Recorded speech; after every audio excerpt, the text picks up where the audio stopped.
Chapter 5, The Veil. Part 1. Approaching the edge.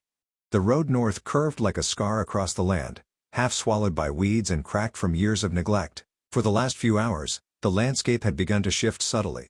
Trees thinned, the air grew still, and even the birds seemed hesitant to sing. The map Tomasz held in his weathered hands was old, pre-collapse, but it still marked the place they were headed with a vague gray line, the southern fringe of what locals once called the Triangle area. Now, they all called it something else. The Veil. Maja asked once why it was called that, and Tomasz's answer had been quiet, almost too quiet to hear over the wind, because people disappear there. And now they were here.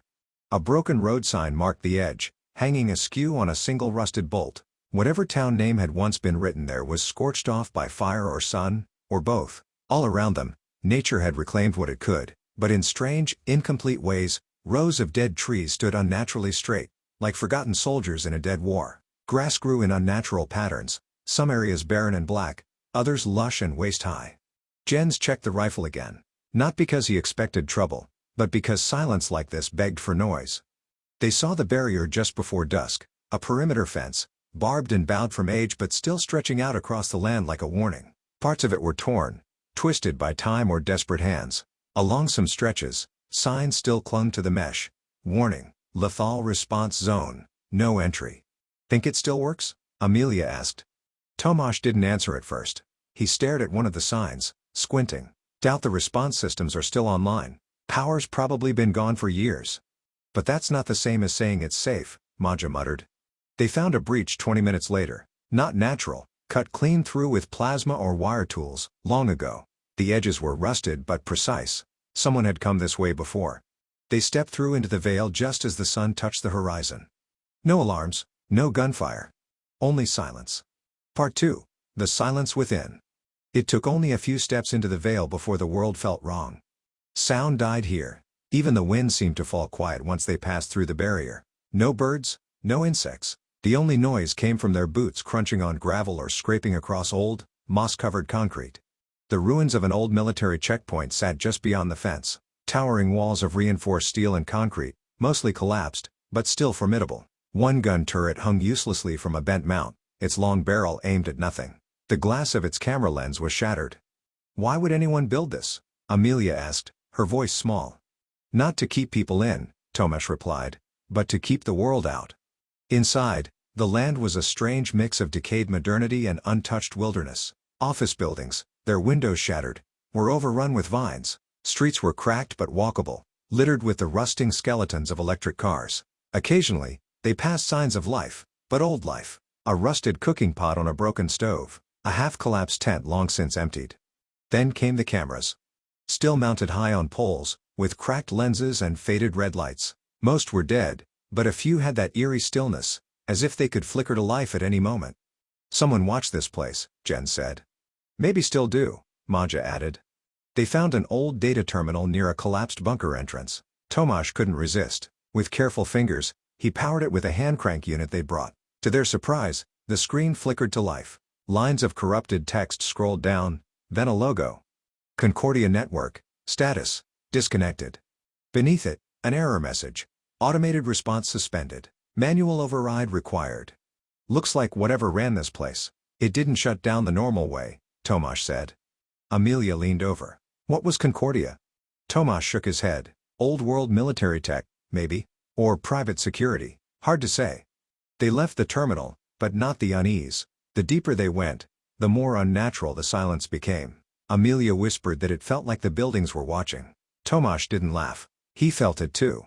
Later, they passed through a row of homes, suburban, neat once, but now rotting. Maja paused at one and stepped inside. Dust and mold choked the air.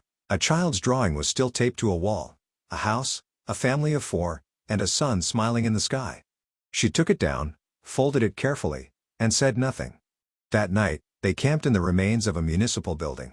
They found bottled water that passed the tester, even a few sealed rations. Tomasz took first watch, sitting near the shattered glass doors with his rifle across his lap. The stars above the veil were strangely clear. And in the distance, faint but real, something shifted. Not a person. Not a machine. But something large. And awake. Part 3. Echoes and Warnings. Morning brought no warmth. The sun rose dull and gray behind a haze of clouds that clung low over the vale, casting everything in a flat, colorless light. It felt less like daybreak and more like the world had simply stopped trying to pretend. They moved quietly through the streets, weaving between decayed vehicles and overgrown sidewalks. Tomasz led the way, rifle ready, while the others followed with a practiced silence. The buildings around them leaned like tired old men, walls bowing inward, roofs collapsed, doors hanging open as if in surrender. They saw more signs of a life interrupted. Shoes neatly left at a doorstep, a message scrawled on a chalkboard outside a school. We waited. No one came. Then came the mural. Painted across the side of a crumbling municipal depot, vibrant even after the years, it showed a woman holding a torch, her face half covered by a mask, standing above the ruins of a city. Behind her were figures, shadowy, faceless, chained and bowed. Above her, painted in striking crimson, "The root will bloom in silence." Amelia stared at it for a long time. The root, that's what they called the resistance woman back at the border. "You think this is connected?" Maja nodded slowly. "Feels like it. Same symbol. Same name." Jens ran a hand over the chipped paint. "But if this is theirs, where are they now?" That question hung heavy. As they pushed deeper into the vale, the structures became stranger. Metallic cylinders embedded in the earth, surrounded by scorched ground. Scanner arches still glowing faintly with blue light. Tomasz urged the group around them, refusing to say why. He remembered installations like this from the war, deterrents built to be forgotten. By midday, they came upon a wide boulevard split by a shallow canal. The bridge that once crossed it had collapsed, leaving a jagged gap. The water was black and sluggish, thick with debris. While they searched for a way around, they heard it. A voice, garbled and broken, echoing through some hidden speaker system. "Surrey containment breach. Manual override. Authorized presence. Evacuate." They froze. Jens lifted his rifle, scanning rooftops. "That's not a recording. That's a live signal." Tomasz motioned for silence. He crouched beside a nearby terminal post, one of the many that dotted the streets, this one still blinking faintly. He pulled out the crank again, powered it up, and waited. A line of text appeared. "Surveillance mode active. Human presence detected." Then another line, slower. "Observe. Do not interfere." "What the hell does that mean?" Maja whispered. "I think we're not alone," Tomasz muttered, "but something's watching, and letting us pass." Amelia looked around, eyes wide. Tomasz didn't answer. He didn't know. They finally found an old maintenance ladder leading down to a dry tunnel beneath the canal. It smelled of rust and mold, but it was intact. As they climbed down, Maja's foot slipped, scraping her leg along the metal rungs. Blood welled, but she waved off concern. "It's fine. Just a scratch," she said, smiling thinly. Tomasz paused at the bottom, taking a strip of clean cloth from his pack. He crouched beside her and gently cleaned the wound. His hands were firm but careful. Scratches turned septic, especially in places like this. Maja winced, but didn't pull away. "Thanks. You stay strong, but that doesn't mean you have to pretend you're not hurting," he said quietly. They moved through the dark, the tunnel stretching long and narrow. At one point, they passed beneath a grating and heard footsteps overhead. Slow, measured. Tomasz signaled them to halt. They waited, breaths held, until the sounds faded. When they emerged on the other side, the world felt different, quieter, somehow, heavier. Then they saw the gate. A towering steel construct, half sunken into the ground but still formidable, sealed with rusted clamps and scarred by time. Around it, motionless drones hung like dead insects, their wings folded and cameras inert. The word "Exit Node 17" was stenciled above the threshold. "It's a way out," Jen said. "Or a trap," Amelia countered. Tomasz stepped forward. As he reached for the control panel, a sharp static burst from a speaker mounted overhead. "You are not authorized." Then silence. He placed his hand on the scanner anyway. A low rumble echoed through the tunnel, then a mechanical groan. The clamps began to release, one by one. It would open. But what lay beyond was still unknown. And the veil wasn't done with them yet. Part 4. Through the teeth. The gate shuddered open inch by inch, a metal jaw creaking in protest as if it had forgotten how to move. Each clamp released with a burst of rusted air, echoing like cannon fire in the narrow chamber. Tomasz stood firm, rifle slung over his shoulder, his body tense and eyes scanning every shadow. Nothing greeted them on the other side but more silence. A field of broken concrete stretched outward, bordered by fragments of steel fencing and the warped carcasses of armored vehicles. The terrain sloped upward gently, leading into a forest of leaning pylons and skeletal remains of old communications towers. Jens stepped out first, boots crunching on glass and gravel. It's like walking out of a tomb. Tomasz followed, motioning the others through quickly. He didn't like how exposed they were out here. They crossed the clearing with swift, practiced steps until they found cover near a collapsed checkpoint booth, its glass shattered and streaked with dried brown smears. Maja crouched beside a broken monitor and ran her fingers over the controls. Looks like they abandoned this fast. Or were forced to. Amelia pulled out the small data chip they'd recovered from the last terminal. Think we can find anything that matches this out here? Tomasz shook his head. Doubt it, but if we do, we plug it in only if we absolutely have to. They rested briefly, eating from ration bars and drinking sparingly. The water supply was stable for now, but the veil had taught them to be cautious. It drained more than strength. It pulled at the edges of sanity.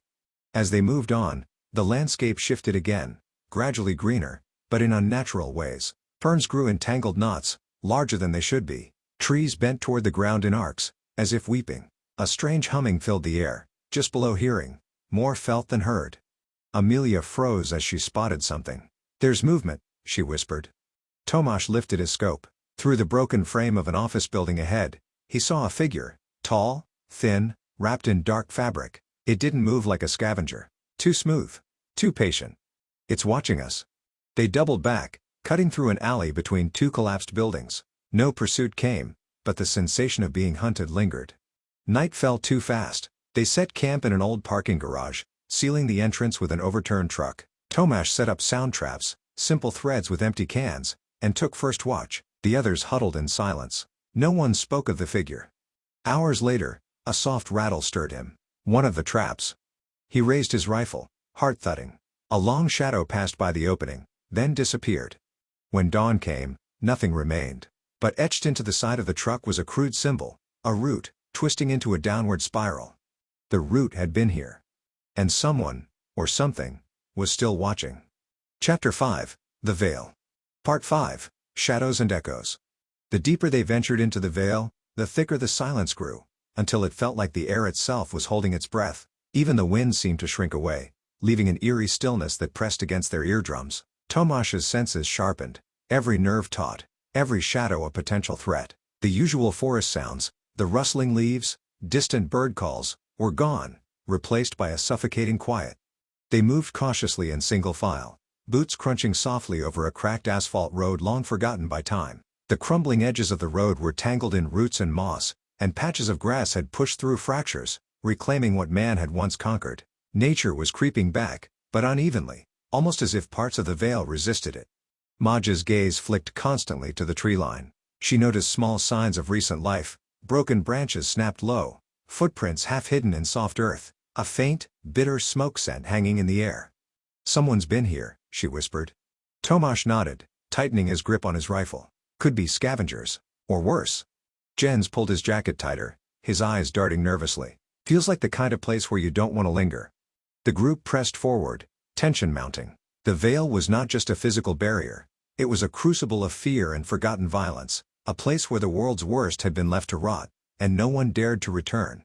Suddenly, from the left came a sharp rustle.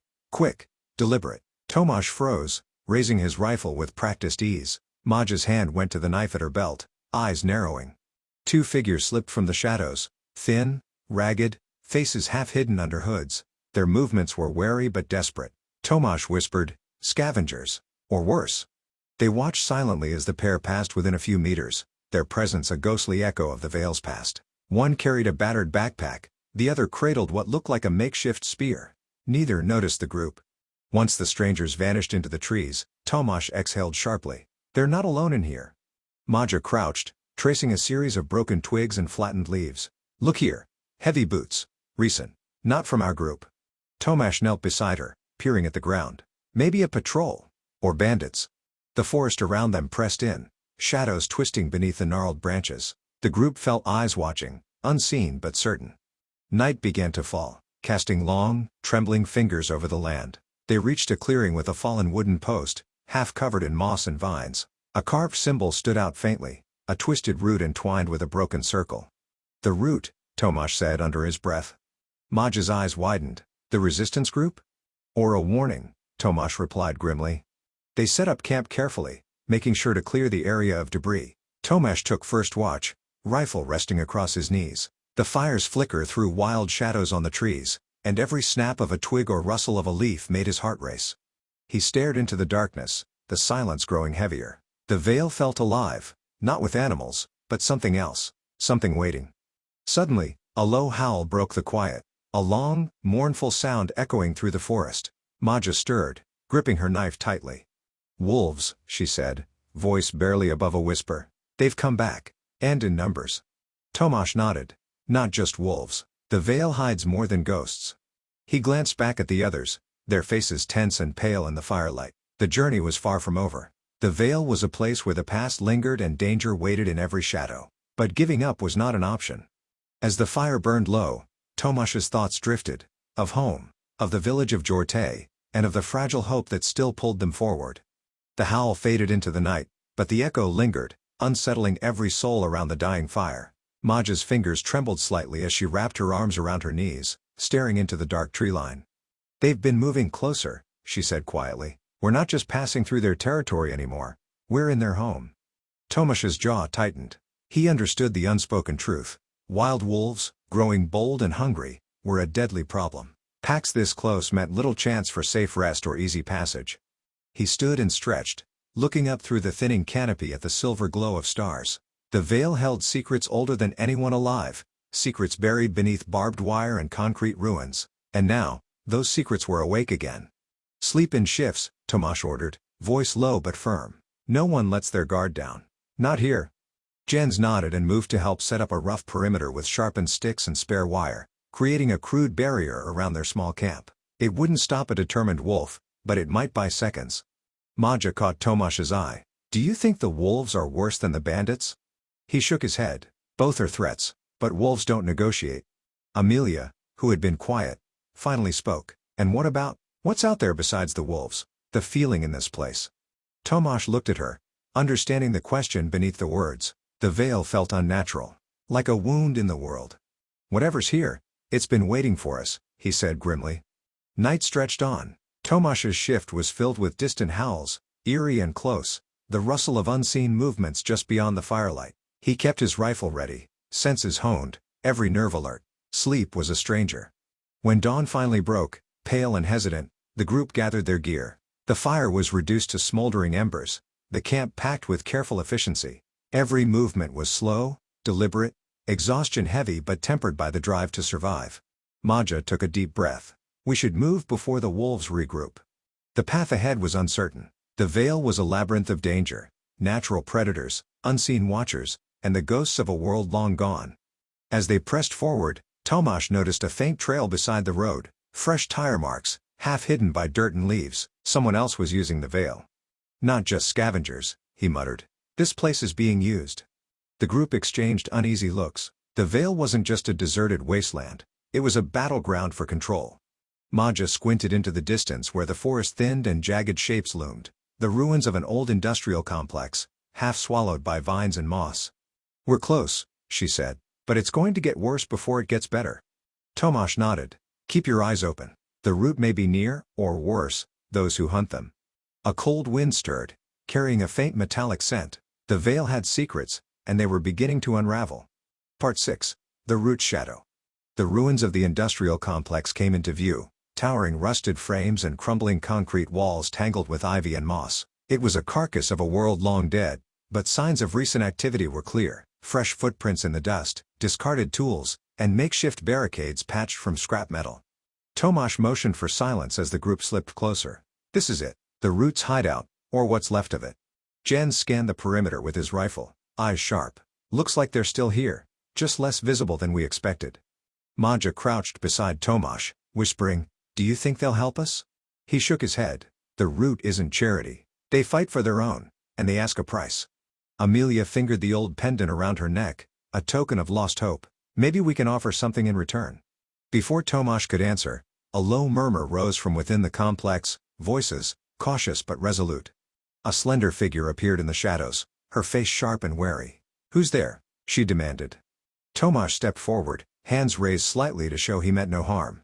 "Travelers. We're passing through, looking for shelter. We know about the Root." The woman's eyes narrowed. Few pass here without a reason. Why should we trust you? He met her gaze steadily. Because the Veil is bigger than any one group. We're all fighting to survive. She studied them for a long moment, then nodded. I'm Kaya. You're lucky we're not hostile. But if you want help, you'll have to prove you're not a burden. Kaya led them deeper into the maze of rusted machinery and broken walls. Inside, survivors moved with purpose, guards on watch, mechanics repairing scavenge tech, and children playing quietly in hidden corners. Tomasz's eyes fell on a faded banner, half torn but still visible. The Root, Resistance and Rebirth. They were home, but not a place of comfort. The Root was a tight-knit band hardened by loss, suspicion, and endless struggle. Maja whispered, "This is what fighting looks like." Tomasz nodded. "We stay one step ahead of those who want to control this land." Kaya stopped before a makeshift council table, motioning for Tomasz to sit. "You've come far. But you have a choice. Join us, or pass through. The Veil isn't safe, and we don't let strangers wander." Tomasz exchanged a glance with Maja and Amelia. The promise of strength was tempting, but their path was clear.